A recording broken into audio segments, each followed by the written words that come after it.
Hello বন্ধুরা, দেখতেই পাচ্ছ আমি সেজেগুজে আজকে সানডের বিকেলে বেরিয়ে পড়েছিলাম মেলায় ঘুরতে।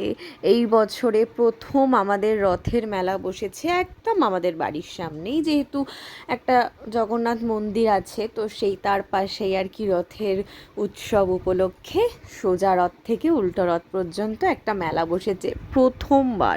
তো যেহেতু বাড়ির সামনে প্রথমবার মেলা বসেছে সেটার একটা আলাদাই এক্সাইটমেন্ট।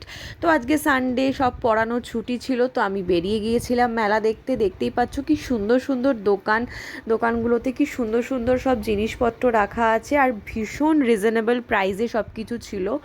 তো বেশ ভালোই লাগলো, মেলাটা ঘুরলাম। কত রাইডস আছে বাচ্চাদের জন্য, একটা ছোট্ট জায়গার মধ্যে এত যে সুন্দর একটা অ্যারেঞ্জমেন্ট করেছে এটাই বেশ ভালো লাগার বিষয়।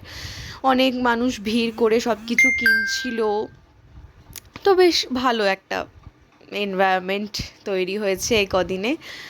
আরও থাকবে এই কদিন, যতদিন উল্টো রথ থাকবে। তো দেখতেই পাচ্ছ সব কালেকশানসগুলো তোমাদের সাথে শেয়ার করে নিচ্ছিলাম। ভীষণ সুন্দর সুন্দর সব যা হয় আর কি, তো দেখে নাও। আর বেশি দামেও ছিল না, অনেক খাবারের দোকানও ছিল, অনেক রাইডস ছিল, অনেক জিনিসপত্র কেনার ছিল। বাড়ির সামনে যেহেতু মেলাটা, তাই যেতে আসতে তো রোজই দেখতে পাচ্ছি, তাও আজকে একটু ভেতরে ঢুকে ঘুরে নিচ্ছিলাম আর তোমাদের সাথে শেয়ার করলাম।